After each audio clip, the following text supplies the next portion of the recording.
Muy buenas tardes, compatriota. Qué gusto conversar de nuevo con usted. Le deseo una feliz semana. Ya estamos en el último tercio del mes de febrero. Bueno, el tema que hemos escogido para hoy es golondrinas, tobilleras y negociazos incompatibles. Hace años el sistema penitenciario costarricense está colapsado. Desde los monos hachudos, los fraudes con call center de estafadores dentro de las cárceles, las drogas, todo lo que pasa allá adentro que hasta ahora el señor ministro de Justicia está decidido y lo está logrando a poner orden después de 8 años de los nefastos gobiernos de el PAC. Pero el desbaratamiento del sistema penitenciario viene desde hace tiempo. Yo pondría una fecha ahí para tener digamos, un antes y un después, que es la entrada en vigencia del Código Procesal Penal que estableció los jueces de ejecución de la pena. Ahorita vamos a hablar de este tema. El sistema penitenciario le corresponde obviamente al Poder Ejecutivo, al Ministerio de Justicia. Sin embargo, los gobiernos del PAC, tanto el del Cachetón Solís como el de Carlos Alvarado, hicieron diablos de capirote. ¿Recuerdan ustedes? Lo hemos dicho un par de veces en las últimas semanas en la escoba, cuando el presidente Solís, refiriéndose a un homicidio atroz de un chiquito escolar al que no solo asesinaron, sino que el agresor le cortó el pene, dijo: esta semerenda yeguada, una golondrina no hace verano. Y de ahí acuñé el término golondrinas a todos los que los gobiernos del PAC soltaron, sacaron de las cárceles en el año 2014 a 2022. Pero en esa transición, en el 2013, se dio algo muy interesante. Y es que 2012-2013 fueron 6,000 condenados que salieron del sistema penitenciario.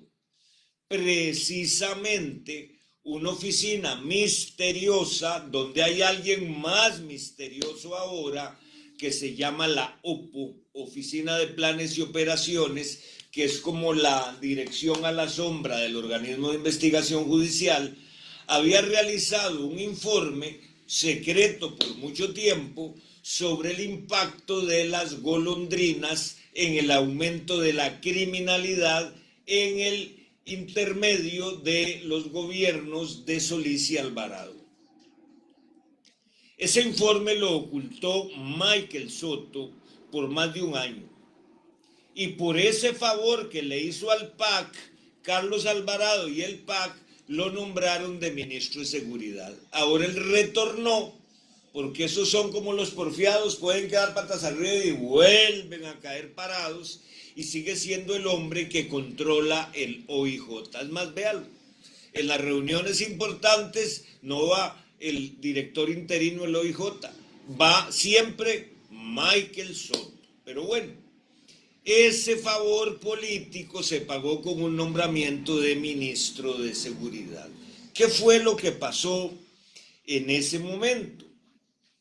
Es que el gobierno del PAC de Solís se inspiró en el perverso abolicionismo, inspirado por un ideólogo dueño de los puticlubs en Buenos Aires, que tiene aquí una secta de adoradores que replican sus ideas abolicionistas, que ahí tenemos la realidad actual criminológica, que es un desastre. Un desastre porque no está el Estado, no está en la capacidad jurídica, policial, fiscal, legal y sobre todo gubernamental para enfrentar correctamente a los criminales. Entonces, el sistema penitenciario se convierte más bien en parte del monstruo judicial. No olvidemos que el Poder Judicial de Costa Rica es anormal, monstruoso, es un megapoder que ha creado una distorsión entre los poderes de la República, se ha inflado de tal manera que los efectos nocivos en el Estado son inimaginables. Tenemos un poder judicial que ostenta el poder constitucional, que tiene el Ministerio Público, el ejercicio de la acción penal pública, tiene el poder represivo, la policía judicial, tiene los peritos médicos, tiene los peritos forenses de las demás especialidades, tiene la defensa pública y además el control del sistema penitenciario con los jueces de ejecución de la pena. ¿Se acuerdan en los gobiernos de Solís y Alvarado que había un juez que era la vedette, que cerraba cárceles y alborotaba y decía que había que soltar a todos los presos? Bueno, ahí está Costa Rica y usted pagando las consecuencias de ese desastre.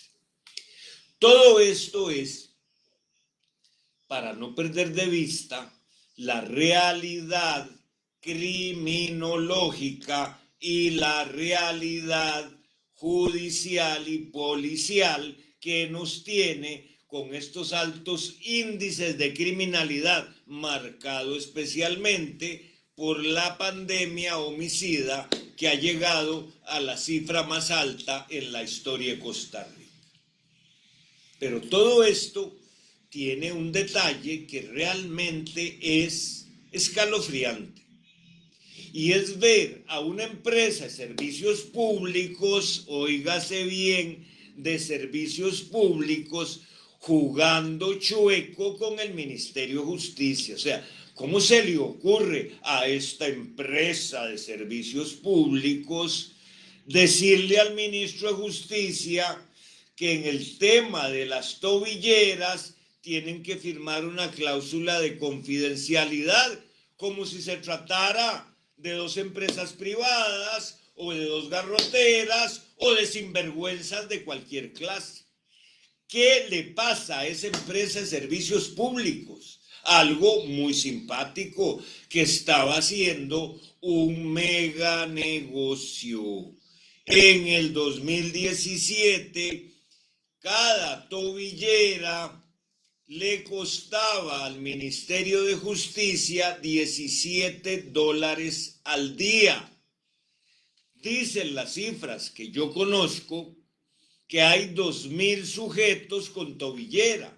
Multiplique 17 por 2,000 y usted sacará la cuenta de lo que diariamente se gasta.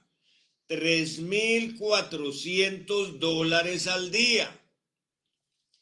En aquel tiempo, después hubo una rebajita cuando se acomodaron. $3,400 al día por 365 días. En este momento y hasta un par de semanas más, la cuota por tobillera son $11.65. $11.65 al día. Usted tiene ahí 22,000, 23,300 dólares diarios, $23,000 en números redondos por 365 días. Eso se echaba a la bolsa la empresa de servicios públicos y su socio extranjero. Ahora brincan y saltan porque el señor ministro de Justicia no les aceptó el chanchullo de contratitos de confidencialidad y están pidiendo la autorización a la Contraloría para que esas tobilleras pasen a ser suministradas, el monitoreo, el control, etcétera, etcétera, en un consorcio que constituye Raxa con una empresa que tiene esa tecnología extranjera. Vamos entonces a lograr una rebaja del 50% de los costos de la tobillera. Pero viene la pregunta interesantísima.